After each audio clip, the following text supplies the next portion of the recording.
عبس وتولى أن جاءه الأعمى وما يدريك لعله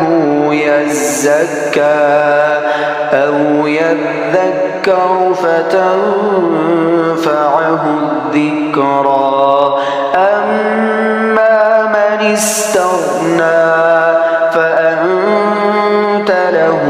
تصدى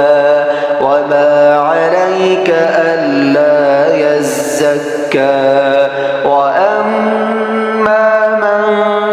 جاءك يسعى وهو يخشى فأنت عنه تلهى كلا إنها تذكرة فمن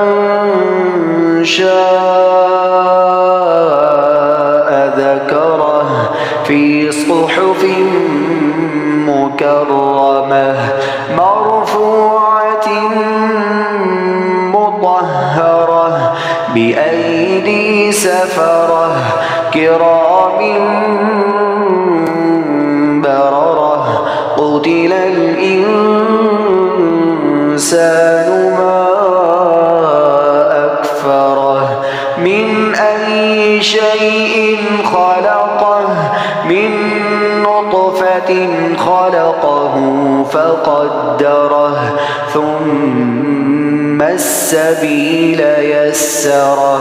ثم أماته فأقبره ثم إذا شاء أنشره كلا لما يقض ما أمره فلينظر الإنسان إلى طعامه أنا صببنا الماء صبا ثم شققنا الأرض شقا فأنبتنا فيها حبا وعنبا وقضبا وزيتونا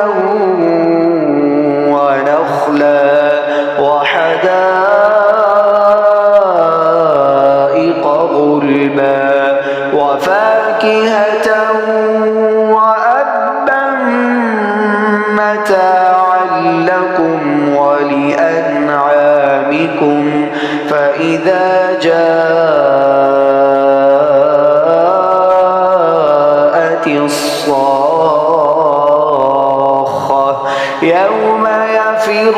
المرء من أخيه وأمه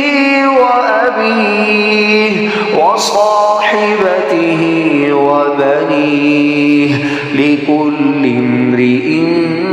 منهم يومئذ شأن يغنيه وجوه يومئذ مسفرة ضاحكة مستبشرة ووجوه يومئذ عليها غبرة ترهقها قترة أولئك هم الكفرة الفجرة.